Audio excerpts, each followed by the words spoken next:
அனைவருக்கும்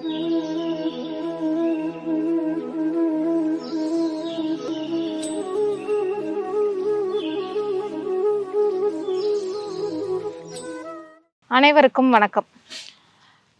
நம்ம எப்படி சொல்கிறது, எப்படி சுற்றி சுற்றி வந்தாலும் நம்ம ஒரு விஷயம் இல்லை ஏதாவது ஒரு செயல் செய்கிறோம் அப்படின்னா அதில் ஒரு குறுக்கீடு பிரச்சனை இல்லாமல் நம்மளால் அதை செய்ய முடியாதுங்க. அப்படி செஞ்சால் அதில் கிடைக்கிற வெற்றி இருக்குது பாருங்கள், அது அவ்வளோ எளிதாக நமக்கு கிடைக்காது. அப்படியே கிடைச்சாலும் அது நிலைக்காது.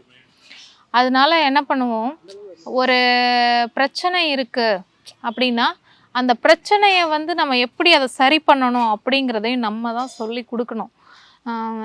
இங்கே நம்ம சொல்லி கொடுக்குறத விட ஃபார் எக்ஸாம்பிள் இப்போ சொல்கிறேன் பாருங்களேன், வீட்டில் ஏதோ ஒரு இது இருக்குதுன்னு வச்சுக்கோங்க. நம்ம என்ன சொன்னாலும் குழந்தைங்க என்ன சொல்லுவாங்க, ஒரு ஹோம்ஒர்க்கில் ஒரு ஹெல்ப் பண்ணுறோன்னு வச்சுக்கோங்க. நீங்கள் சொல்லாதீங்க, எங்கள் மிஸ்ஸு சொன்ன மாதிரி நான் செஞ்சுக்கிறேன் அப்படின்னு தான் சொல்லுவாங்க. ஏன்னா நம்ம அதை சிம்பிளாக சொன்னால் கூட அவங்க அவங்களோட டீச்சர் சொல்கிறது தான் என்ன பண்ணுவாங்க, கேட்பாங்க. அதே மாதிரி இங்கே ஒரு டீச்சர் அவரோட ஸ்டூடெண்ட்ஸ்க்கு என்ன சொல்லி கொடுக்குறாருன்னு பாருங்கள். பிரச்சனையை அணுகும் விதம் அப்படின்னு அவர் சொல்லித்தராரு. என்ன சொல்லித்தராருன்னா, ஒரு டீச்சர் ஒரு கிளாஸ் தண்ணியோட அவரோட கிளாஸ் ரூம்குள்ளே போகிறார்.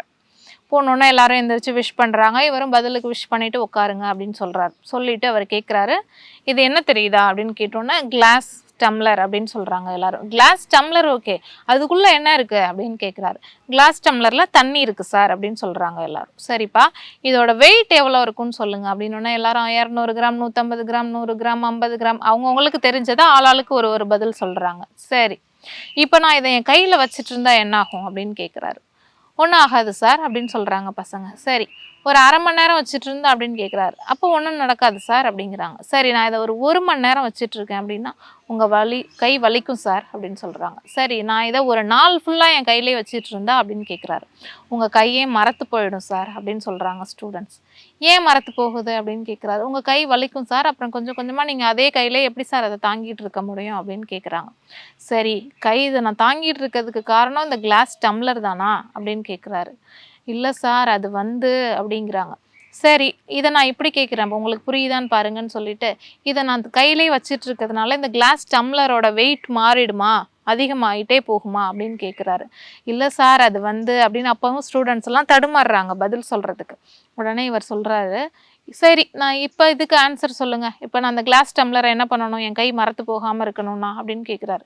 நீங்கள் அதை கீழே வைக்கணும் சார் அப்படின்னு சொல்கிறாங்க எல்லாரும் சேர்ந்து. சரி, இப்போ வச்சுட்டேன். அப்போது கிளாஸ் டம்ளருங்கிறது என்ன, அதுதான் நம்மளோட வாழ்க்கையில் நடக்கிற பிரச்சனை. அந்த பிரச்சனையை நம்ம தூக்கி ஒரு ஓரமாக வச்சுட்டு அது பாட்டுக்கு சரியாகும், அது அப்பப்போ நடக்கிறப்ப பிரச்சனையெல்லாம் சகஜமாக தான் சரியாகும்னு நினைக்காம அதை போட்டே மண்டைக்குள்ளே போட்டு ஏற்றிக்கிட்டு இந்த பிரச்சனை வந்துருச்சு, இதை நான் எப்படி சரி பண்ணுறது அப்படின்னு நினச்சிக்கிட்டே இருக்கிறதுனால தான் என்ன ஆகுது, அது நம்மளோட வாழ்க்கையே மறத்து போகிற அளவுக்கு ஒரு பெரிய ஒரு விஷயமா நம்ம முன்னாடி உருவெடுத்து நிற்கிது அப்படின்னு ஏற்கனவே ஒரு கதையில் சொல்லியிருக்கேன். உங்களுக்கு ஞாபகம் இருக்கான்னு தெரியல. பிரச்சனைங்கிறது பிரச்சனை கிடையாது, அதற்கு சரியான வார்த்தை என்ன, அசௌகரியம். பிரச்சனைங்கிறதுனா பிரச்சனை கிடையாது, அது நமக்கு சாதகமான சூழ்நிலையை நமக்கு ஏற்படுத்தி தர்றதில்ல, நம்ம நினைக்கிற வெற்றியையோ நம்ம நினைக்கிற முடிவையோ நமக்கு அது கொடுக்கறதில்ல. அதனால அதை நம்ம பிரச்சனை அப்படின்னு பேர் சொல்லி வச்சுருக்கோம். ஆனால் அதுக்கு பேர் அசௌகரியம். நம்மளுக்கு கம்ஃபர்டபுளாக இல்லை அப்படின்னா அதுக்கு பேர் நம்ம பிரச்சனை அப்படின்னு சொல்லி மாற்றிக்கிறோம்.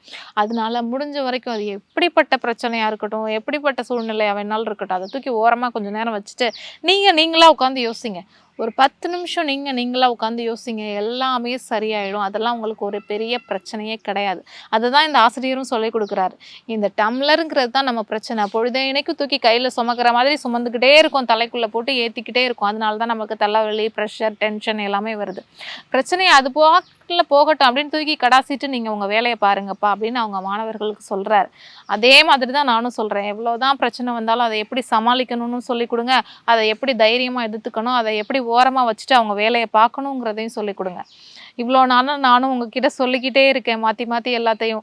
அதனால நீங்களும் உங்களோட கருத்துக்களை சொல்லுங்கள். நான் என்ன சொல்கிறேன், இல்லை உங்களுக்கு ஏதாவது புது விஷயம் தெரியுது, இந்த விஷயத்தை நீங்கள் சொல்லி கொடுங்க, இல்லை இதை இன்னொரு கதையில் சொல்லுங்கன்னு சொல்லுங்கள், இல்லை உங்களுக்கு தெரிஞ்சதை, இல்லை உங்களோட அனுபவத்தை பகிர்ந்துக்கோங்க, இதை நீங்கள் எல்லாருக்கும் பயன்படுற மாதிரி சொல்லுங்கன்னு சொல்லுங்கள்.